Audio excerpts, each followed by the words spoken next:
हरे कृष्णा। हम भगवद गीता के 6ठे अध्याय में हैं और इस अध्याय का नाम है ध्यान योग। इस अध्याय की शुरुआत में ही भगवान ने हमें बताया कि योगी तथा सन्यासी की क्या परिभाषा है। फिर हमें ये बताया कि किस प्रकार मन मित्र तथा शत्रु दोनों हैं।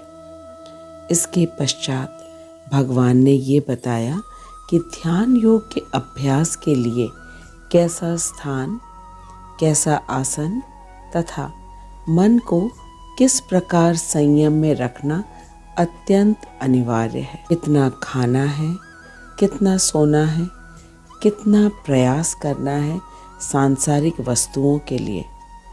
इस प्रकार के सभी विषयों को विस्तार से भगवान ने कहा है तथा हमारे आचार्यों ने हमें एक एक बात को समझाया है।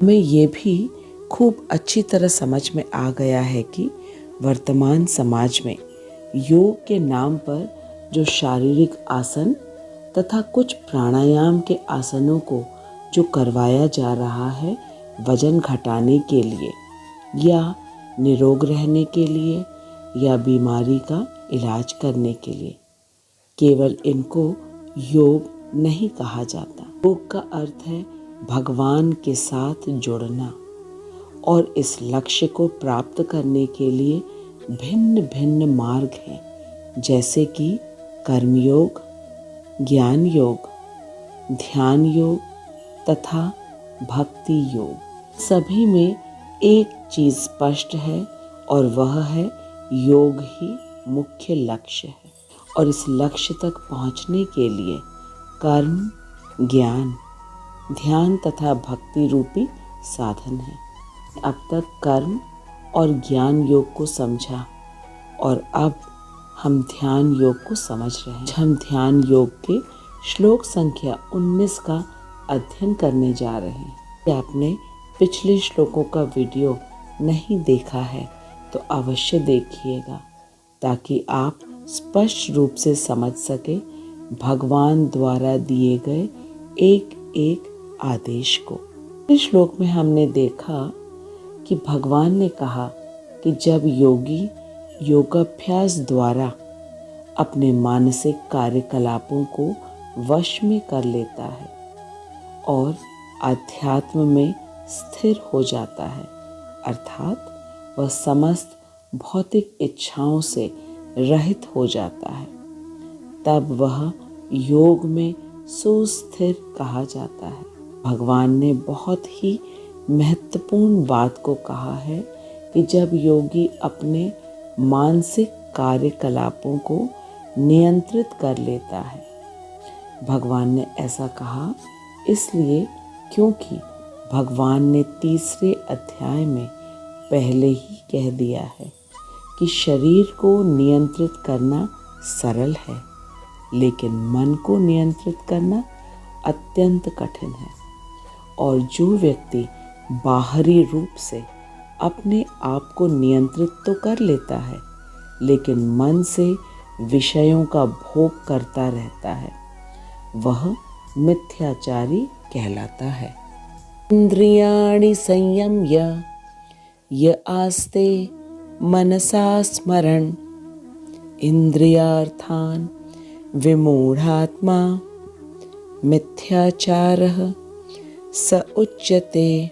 भगवान ने कहा कि जो कर्म इंद्रियों को वश में तो करता है, किंतु जिसका मन इंद्रिय विषयों का चिंतन करता रहता है, वह निश्चित रूप से स्वयं को धोखा देता है और मिथ्याचारी कहलाता है। तो हम सब भी समझते हैं कि मन को नियंत्रित करना अत्यंत ही कठिन है और इस दुस्तर मन को नियंत्रित करने का साधन बताया है भगवान ने अष्टांग योग के अभ्यास के द्वारा।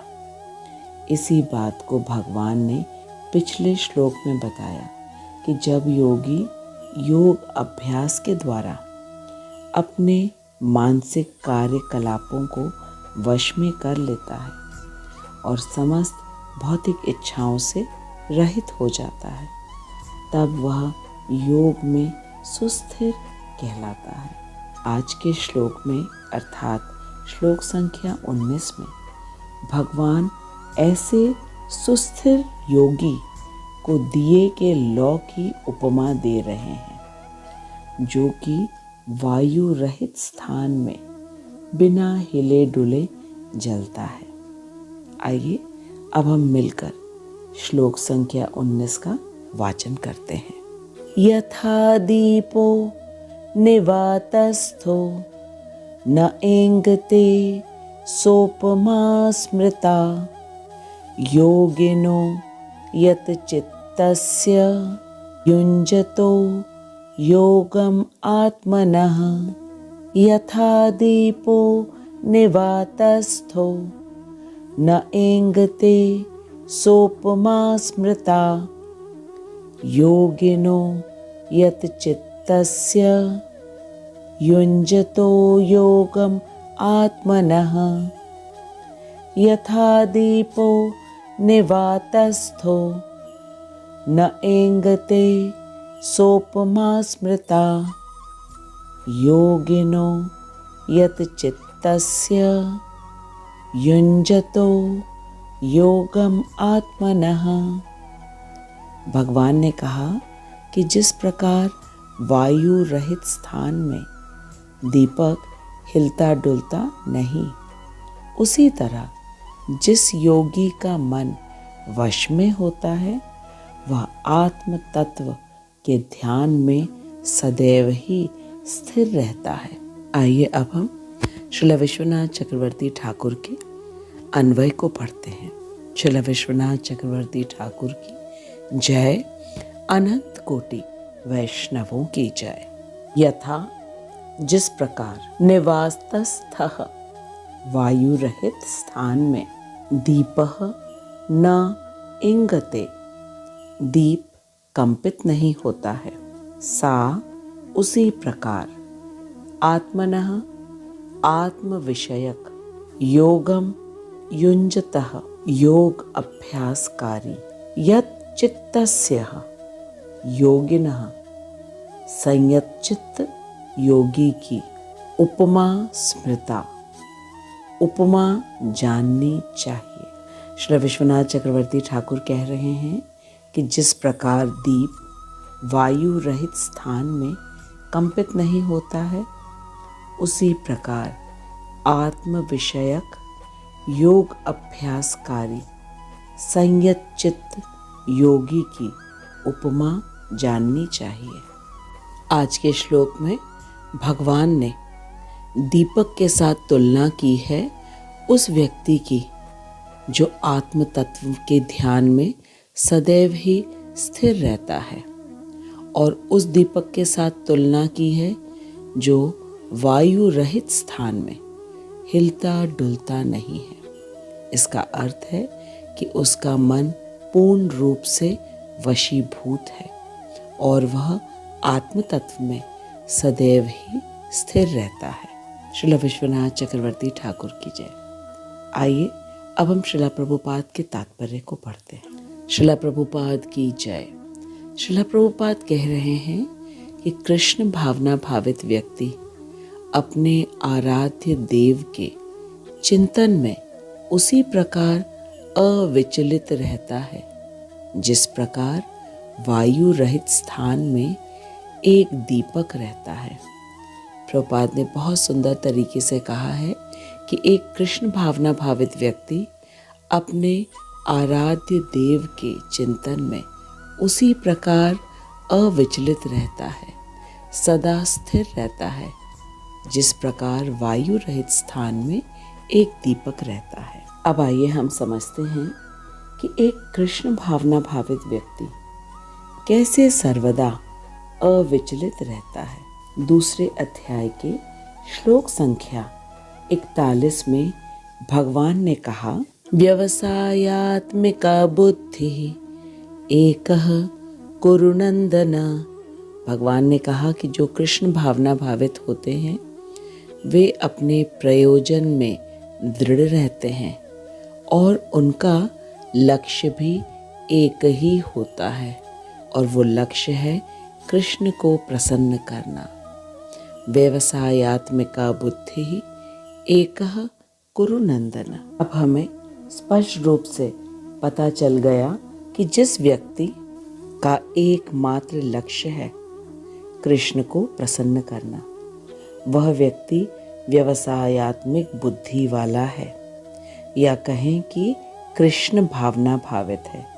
और यही व्यक्ति सुस्थिर और सुदृढ़ रहता है हर परिस्थिति में, ठीक उसी प्रकार जैसे कि एक वायु रहित स्थान में दीपक की लौ बिल्कुल हिलती डुलती नहीं है। दूसरे अध्याय के श्लोक संख्या 70 में भगवान ने फिर कहा, आपूर्यमाणम अचल प्रतिष्ठम समुद्रमापः प्रविशन्ति यद्वत् तद्वत् कामायं प्रविशन्ति सर्वे स शान्तिमाप्नोति न काम कामी। भगवान ने कहा कि जो पुरुष समुद्र में निरंतर प्रवेश करती रहने वाली नदियों के समान इच्छाओं के निरंतर प्रवाह से विचलित नहीं होता और जो सदैव स्थिर रहता है, वही शांति प्राप्त कर सकता है। वह नहीं जो ऐसी इच्छाओं को तुष्ट करने की चेष्टा करता हो। तो भगवान ने स्पष्ट रूप से कहा कि जो व्यक्ति इच्छाओं के आने पर भी उन्हें तुष्ट करने की चेष्टा में नहीं लगता है और सदैव ही स्थिर रहता है, विचलित नहीं होता है, वही व्यक्ति शांति प्राप्त कर सकता है। भगवान ने एक कृष्ण भावना भावित व्यक्ति की उपमा उस समुद्र से की है जो कि निरंतर नदियों के प्रवेश से विचलित नहीं होता, वह सदैव शांत रहता है। यही पहचान है एक कृष्ण भावना भावित व्यक्ति की। यदि उसके पास भौतिक सुख, धन, वैभव, यश आ रहा है, फिर भी वह समुद्र की तरह शांत बना रहता है, और यदि न आए तो भी अशांत नहीं होता है। इस प्रकार शांत रहने वाला केवल एक कृष्ण भावना भावित व्यक्ति के लिए ही संभव है, क्योंकि वह भली भांति जानता है कि सब कुछ कृष्ण का है, उसका कुछ भी नहीं है। ऐसा व्यक्ति ही पूर्ण योगी है, क्योंकि वह सदा कृष्ण के चिंतन में रहता है, और क्योंकि वह मन से सदा कृष्ण का स्मरण करता है, इसलिए वह समस्त भौतिक इच्छाओं से रहित हो जाता है, क्योंकि उत्तम रस के मिलते ही निम्न रस स्वतः ही छूट जाता है। इस तरह वह हर परिस्थिति में अविचलित रहता है। हमारे पास इस तथ्य को प्रमाणित करने का यथार्थ प्रमाण है। अजामिल, जो कि वेदों का ज्ञाता था, और ऋषि विश्वामित्र, जिन्होंने 60,000 वर्षों तक अष्टांग योग का अभ्यास किया था, इनका ध्यान भंग हो गया और मन विचलित हो गया, और उसी स्थान पर हमारे नाम आचार्य हरिदास ठाकुर जी, वे बिल्कुल भी विचलित नहीं हुए, बल्कि जो उनका ध्यान भंग करने आई थी, हरिदास ठाकुर जी ने उसे भी भगवान का भक्त बना दिया।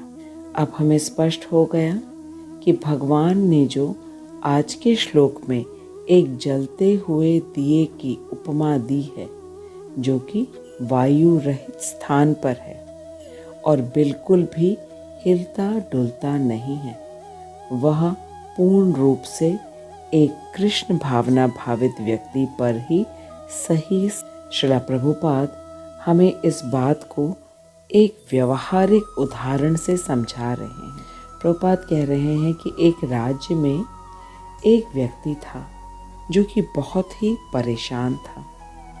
वह कुछ काम नहीं कर पाता था क्योंकि उसे लगता था कि सभी उसकी निंदा करते हैं।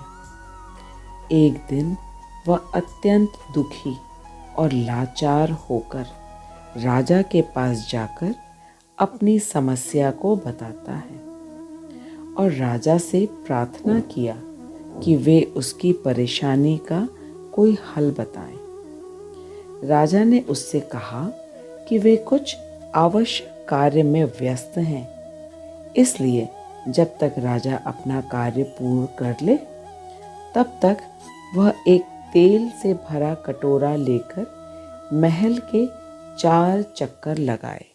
लेकिन शर्त यह है कि एक बूंद तेल भी बाहर नहीं गिरना चाहिए, और यदि गिरा तब राजा उसे मृत्यु दंड देंगे।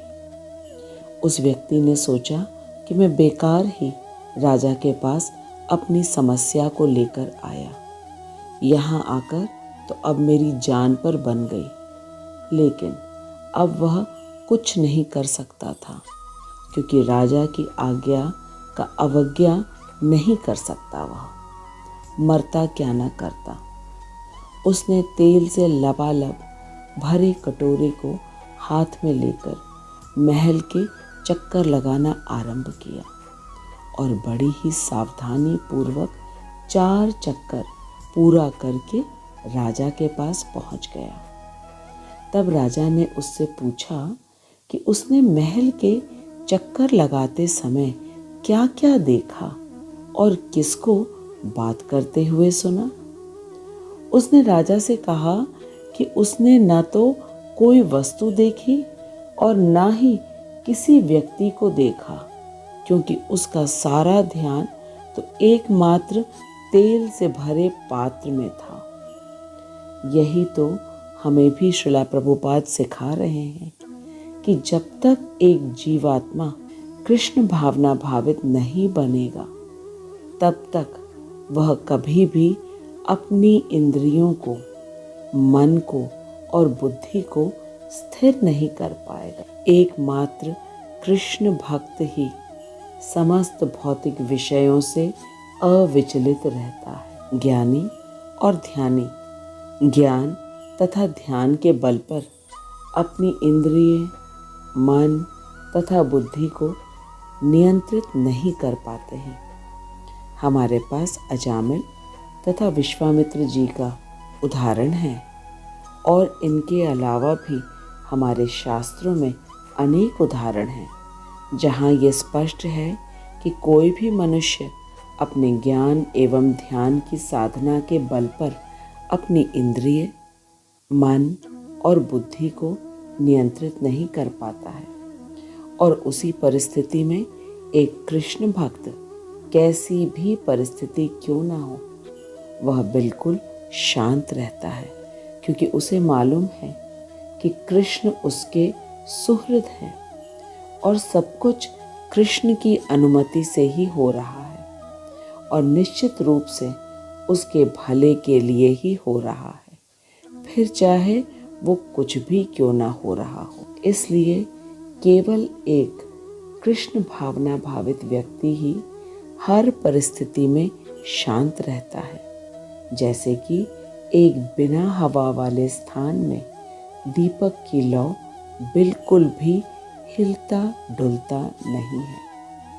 उसी स्थान पर एक ज्ञानी या ध्यानी ज्ञान और ध्यान के बल पर स्थिर नहीं रह पाते। इसका एकमात्र कारण ये है कि जब तक इंद्रियां, मन तथा बुद्धि ऋषिकेश की सेवा में नहीं लगती तब तक न तो वे संतुष्ट होती हैं और न ही शांत हो पाती हैं। जब तक संतुष्ट नहीं होंगी इंद्रियां, मन और बुद्धि, तो शांत होने का तो प्रश्न ही नहीं उठता है। इसीलिए श्रीला प्रभुपाद जी कहते हैं कि इंद्रियों को कभी भी कृत्रिम रूप से नियंत्रित करने का प्रयास नहीं करना चाहिए, बल्कि इंद्रियों को उनके स्वामी ऋषिकेश की सेवा में लगा देना चाहिए, जिससे इंद्रियां संतुष्ट और शांत हो जाती हैं और फिर बाह्य किसी भी प्रलोभन से इंद्रियां कभी भी विचलित नहीं होती। ऐसी स्थिरता को भगवान ने हवा रहित स्थान में स्थिर दीपक की लौ से उपमा दी है। मैं आशा करती हूँ कि अब हम सभी अच्छी तरह समझ गए हैं कि एकमात्र कृष्ण भावना भावित व्यक्ति ही अपने आराध्य देव श्री कृष्ण के चिंतन में उसी प्रकार अविचलित रहता है जिस प्रकार से वायु रहित स्थान में एक दीपक रहता है। यथा दीपो निवातस्थो न एंगते सोपमा स्मृता योगिनो यत चित्तस्य युञ्जतो योगम आत्मनः। मैं श्रीला प्रभुपाद को, श्रीला विश्वनाथ चक्रवर्ती ठाकुर को और अपने शिक्षा गुरु हिज ग्रेस हरिमोहन दास प्रभु जी को दंडवत प्रणाम करती हूँ, जिनकी अहेतु की कृपा से हम भगवद गीता के परम गुह्य ज्ञान को सरलता से समझ पा रहे हैं। मैं आपको धन्यवाद देती हूँ कि आप अपना बहुमूल्य समय भगवान के वचन को एकाग्रता से सुनने में व्यतीत कर रहे हैं। आप अवश्य लिखिएगा कमेंट बॉक्स में कि आज के श्लोक में आपने क्या सीखा। अब हम अगले सप्ताह मिलेंगे, तब तक आप खूब मन लगा करके इस वीडियो को देखिए, हरे कृष्ण महामंत्र का जप करिए और स्वयं एहसास करिए, अनुभव करिए कि किस प्रकार आपका मन शांत हो रहा है और अविचलित हो रहा है। जगत गुरु श्रीला प्रभुपाद की जय, अनंत कोटि वैष्णवों की जय। हरे कृष्ण।